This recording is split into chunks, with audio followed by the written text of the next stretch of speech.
கர்த்தருடைய பரிசுத்த நாமத்திற்கு மகிமை உண்டாவதாக. வெளிச்சத்தின் 3 நிமிடத்திற்கு உங்களை வரவேற்கிறேன்.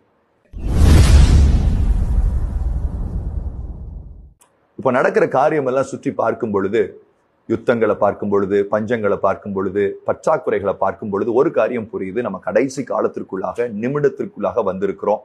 சீக்கிரத்துல அந்தி கிறிஸ்துவனுடைய ஆட்சியும் வரப்போகிறது. நம்முடைய கர்த்தராகிய இயேசு கிறிஸ்துவும் வரப்போகிறார். இந்த நேரத்துல நம்மளுடைய இருதயத்தை நாம கொஞ்சம் கவனிக்க வேண்டியது ரொம்ப அவசியம். ஏன் அப்படின்னு சொன்னா, சிலர் பயத்தினால, எதனால உயிர் போயிருமோ, இல்ல மரணம் சந்திச்சிருமோ, நரகத்துக்கு போயிருவோமோ, தெய்வம் விட்டுட்டு போயிருவாரோ, இந்த பயத்தினால நாம என்ன செய்வோம்னா ஒரு மாற்றத்துக்குள்ளாக போவோம். எப்படி இருக்கும்னா அந்த மாற்றம் இருதய மாற்றம் இல்ல, வெளித்தோற்றமான மாற்றம். குடிக்கிறவர் குடிக்கிறவரை நிறுத்திடுவாரு, விபச்சாரத்தை நிறுத்திடுவாரு. வெளித்தோற்றமான சில மாற்றங்களுக்குள்ளாக நம்ம போய் என்ன கான்பிடன்ஸ் வச்சிருப்போம்னா, கண்டிப்பா அவரோட வருகைகளை நான் போக போறேன். ஒரு காரியத்தை நம்ம புரிந்து கொள்ளணும். ஆண்டவர் யாருக்காக வருகிறார் என்றால், பயப்படுகிறவர்களுக்காகவும் வரல, துணிகரமா இருக்கிறவர்களுக்காகவும் வரல. யாருக்காக வராருன்னா, முழு இருதயத்தோடு, முழு ஆத்மாவோடு, முழு மனதோடு தேவனை அன்பு செய்கிறவர்களுக்காக வருகிறார். அப்படின்னா என்ன அர்த்தம்னா, கிரியையில் அங்கிட்டு இங்கிட்டு சில மாற்றத்தை ஏற்படுத்துறவங்களை பார்க்கறதுக்கு வரல.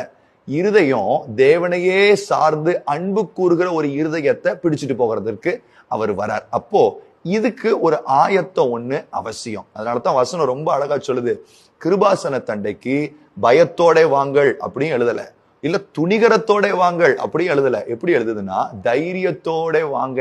எங்க இருந்து சார் அந்த தைரியம் வருதுன்னா, தேவனுடைய அன்பு ஒரு மனுஷனை நிறைக்க போய் தான் தைரியத்தோடு கிருபாசன தண்டைக்கு போகிறோம். அப்படின்னா கர்த்தருடைய அன்பினாலே நம்முடைய இருதயம் நிரப்பப்பட்டு தேவனை நோக்கி வாஞ்சையோடு, அவருடைய வருகைக்கு எதிர்பார்ப்போடு, சந்தோஷத்தோடு இருக்கிற இருதயம் தான் அவரோடு போகிறதற்கான முதல் அடையாளம்.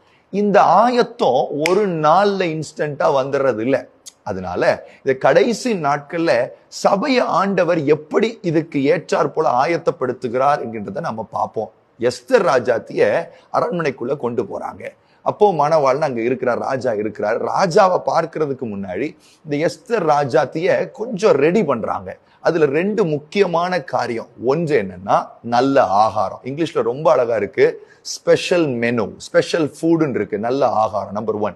நம்பர் 2 என்ன தெரியுமா, பியூட்டி ட்ரீட்மெண்ட். 2வது அழகு சார்ந்த காரியங்கள். 2 காரியம் எஸ்தர் ராஜாத்திக்கு கொடுக்கப்படுது. ஒண்ணு நல்ல சாப்பாடு, விசேஷமான சாப்பாடு. மற்றொன்று அழகு காரியங்கள், பியூட்டி ட்ரீட்மெண்ட்ஸ் அவங்களுக்கு கொடுக்கப்படுகிறது. இது எதனுடைய அடையாளம் அப்படின்னா, நம்மளுடைய மணவாளன் வரும் பொழுது மணவாட்டிய ஆண்டவர் ஆயத்தமாக்குறது இப்படித்தான் பண்றாரு. முத காரியம் என்னன்னா, ஸ்பெஷல் ஃபுட்டை கர்த்தர் கொடுக்கிறார். அது என்ன ஸ்பெஷல் ஃபுட் அப்படின்னா, பவுல் எழுதும் போது, மன்னிக்கணும், எபிரேய புஸ்தகத்துல எழுதும் போது அழகா எழுதப்பட்டிருக்கிறது என்ன, பால் உண்கிறவர்களா இராமல் பலமான ஆகாரம் உட்கொள்ளா இருங்க. அப்படின்னா பால் எங்க இருக்கு, அதுவும் வசனத்துலதான் இருக்கு. பலமான ஆகாரம் எங்க இருக்கு, அதுவும் வசனத்துலதான் இருக்கு. அப்போ அவர் சொல்றாரு, எப்பா பாலையே குடிச்சுக்கிட்டு இருக்காதீங்க, பலமான ஆகாரத்திற்குள்ள மாறுங்க. பால்னா என்ன, ரொம்ப அழகா சொல்லுது வசனம்.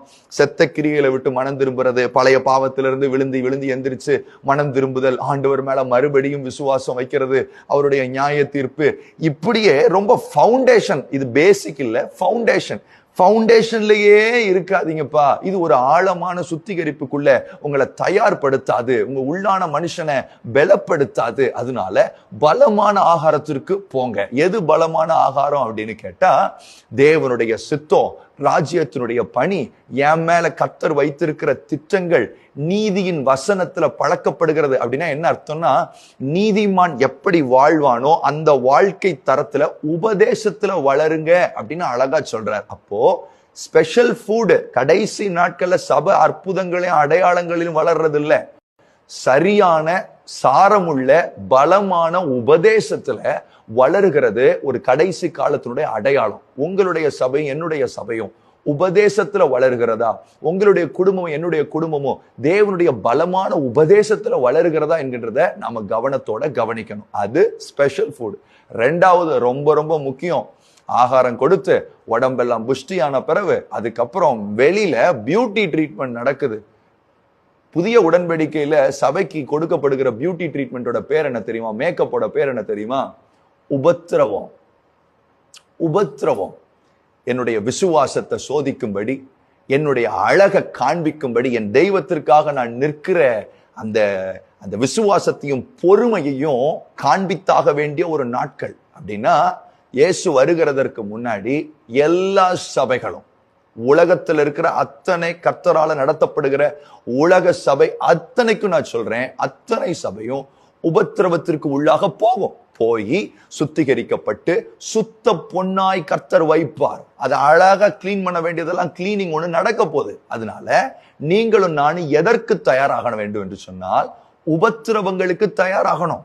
தேவனுக்காக நின்றாத்தான் சில காரியங்கள் நடக்குங்கிற ஒரு காலகட்டத்துக்குள்ள போறோம். இன்னொன்னு காலகட்டம் வரும், நீங்க எல்லாம் ஆண்டவரை விட்டாத்தான் உங்களுக்கு வாழ்வாதாரம் நடக்குங்கிற ஒரு நாட்களும் வருது.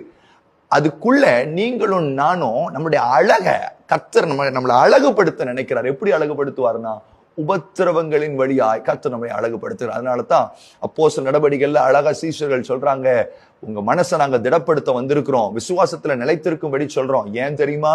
நீங்கள் அநேக உபத்திரவங்களின் வழியாய் பரலோக ராஜ்யத்திற்குள்ளே பிரவேசிக்க வேண்டும். 2 காரியம், உபதேசத்துல நாம வளரணும். 2வது, உபத்திரவத்திற்கு நம்முடைய இருதயங்களை தயார்படுத்துங்க. தேவனுக்காக நிற்கணுங்கிற அந்த இருதயம் நல்லா கவனிங்க. உபத்திரவத்துல நிற்கிறதற்கு நம்மளுடைய வைராக்கியமோ வெளியில இருக்கிற பலமும் பராக்கிரமும் உதவி செய்யவே செய்யாது. உபத்திரவத்துல தேவனுக்காக நிற்க வைக்க போறது ஒண்ணுதான், அது கர்த்தருடைய ஆவியானவர். எனவே இந்த நாட்கள்ல பூரண அன்பு பயத்தை புறம்பே தள்ளும் என்ற வார்த்தையின்படி கர்த்தருடைய முழுமையான அன்பினால நிறைக்கப்படுவோம். அது நிமித்தம் கர்த்தர் நம்மளை அழகுபடுத்தி நம்மளை அலங்கரித்து அவர் வருகையில நம்மளை சேர்த்து கொள்ளுகிறதற்கு உண்மை உள்ளவராய் இருக்கிறார். சிம்பிளா சொல்றேன், உபதேசம் உங்களை சுத்திகரிக்கும், உபத்திரவம் உங்களை அலங்கரிக்கும். அலங்கரிக்கப்பட்ட மனவாட்டியாய் அவரை எதிர்நோக்குவோம். செய்தியை கேட்டதற்கு நன்றி, உங்களுடைய நேரத்திற்கு நன்றி. இது ஆசீர்வாதமா இருந்துச்சுன்னா உங்க நண்பர்களோட பகிர்ந்து கொள்ளுங்க. I'll save another video. Until the love, the grace and the protection of God be with us. Amen. God bless you.